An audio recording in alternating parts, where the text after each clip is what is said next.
Good afternoon, students.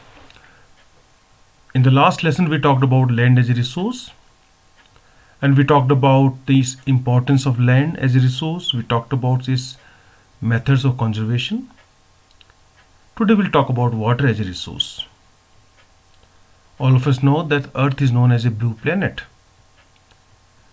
The major constituent of the Earth, almost 3/4 of the Earth, is made up of water. Apart from studying water as a resource and various methods of its conservation and where do we find water on the surface, we will be more concerned about its conservation in the days to come. Water is going to be a very scarce resource, especially the fresh water. The problem is that only 1% of the total water on the surface of the earth is fresh water, and how to conserve it. I divided this topic into two small videos. In the first one, we'll talk about its importance and why we should conserve it. And the second video, we'll talk about its methods of conservation. We'll talk more in detail about the sources of water and then how to preserve water.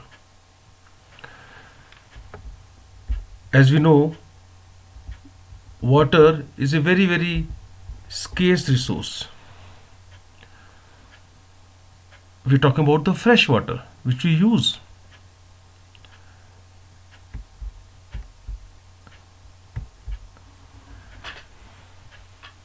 Did you know that most of us are water creatures?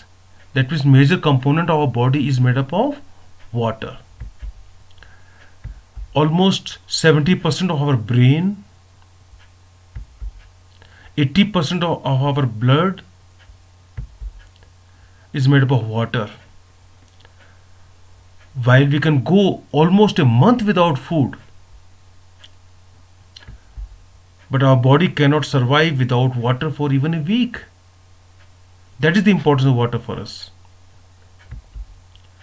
The same water that existed on earth billions of years ago still exists today.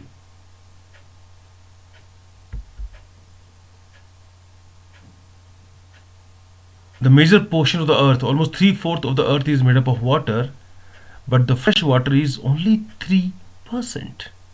And that is the prime reason why we are studying this chapter, that how to understand the importance of water in our life, and as citizen of the world, what we should do to conserve water.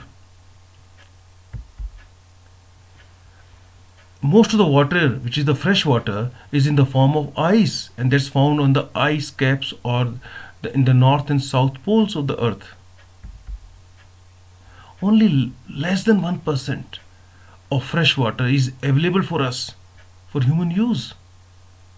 All the surface water which we use, all the groundwater which we use for our daily consumption is just 1%. So out of 100%, only 1% is used by us. Rest of it is not available for our daily use. So the potable water is only 1%. To put it in another way, less than 0.007% of all the water on the earth is available to drink. And that is why there is so much hue and cry about fresh water. That is why you find that the cost of these mineral water bottles is escalating day by day. That is why you find that people have started talking that one of the biggest problem the earth would face in future would be water crisis. Did you know that a quarter of all the clean water that enters your home is used to flush toilets? One toilet flush uses 3 gallons of water. That's huge. A single load of laundry consumes almost 40 gallons of water. And if you take a 10-minute shower, it consumes 50 gallons of water. So you can understand that how we are misusing water in such a big way. Even when you brush in the morning, and if you have a running tap at that time, you consume 4 gallons of water. And if you switch off the tap, if you close the tap, you only consume 0.25 gallons of water, one fourth. So you can imagine now that how much we can save water if we have minor changes in our day-to-day life. These are some of the ways in which we use water on a daily basis at our home or maybe in the boarding school.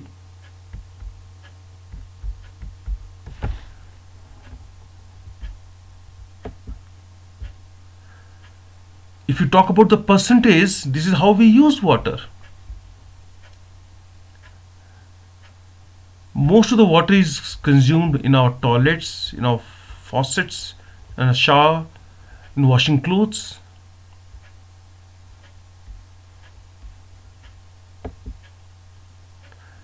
Now that is the reason that the world is facing a major crisis of water. It is looming large. We need to do something about it.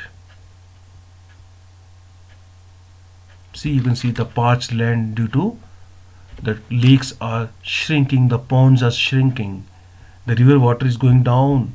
Every year, people in Nainital talk about the level of water going down, especially in summers. And you must have seen that there is a serious water rationing in Nainital during summers, especially when the tourists are there in a big number. Our water resources are limited, so we are under tremendous pressure. How to conserve them? In the 20th century, the world's population tripled. That means the number of users multiplied 3 times. And the use of water grew 6 times more. And if you have a higher income group, we consume more water. And by mid-century, there will be an additional 3 billion people on the Earth's surface. Imagine how we are going to survive, how we are going to take care of them, how we are going to take care of our needs of water. So it seems that most of the people who will be born in future will already face water shortages. And the unwanted result is there will be water crisis. According to the UN, a child dies from a water-related disease every 15 seconds. Waterborne diseases are increasing in number. Millions of people in the world live on less than 3 gallons of water per day. That is a very, very limited amount. And there are around 25 million refugees which were displaced by contaminated river water last year. Contaminated means polluted water. If the river water gets polluted, people got displaced. If you remember, most of the civilizations were river valley civilizations because water is an important component of our daily life. But over the years, when the river water got polluted, people started moving away from them. So we can say that it is a serious emerging world crisis. And what does it mean? That the world is a thirsty world. Earth is a thirsty world. Now, camel's back is known for storing water, but how to get water from that place? They have a survival tactics, but we don't have any survival tactics where we can survive where there is a paucity of water. Human being cannot survive when there is a serious crunch of water supply. So now we should have some ways, we can adopt certain ways where we can save water, at least on a day-to-day basis. We can wash laundry and dishes with full loads so that I'm talking about the machines, so that the wastage of water is not there. We should always turn off running water, running taps. Whenever you go to washrooms, please see that if the tap is running, you must switch it off. You must take shorter showers. Don't get tempted to take long showers and waste lots of water.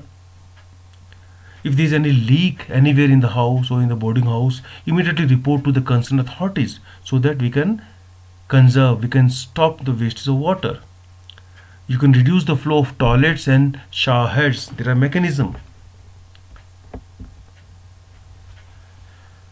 We should use the shower time properly. We should not keep the tap running when we are brushing our teeth are some of the basic things which are told to you by your house masters, by your house mothers, by your parents at home.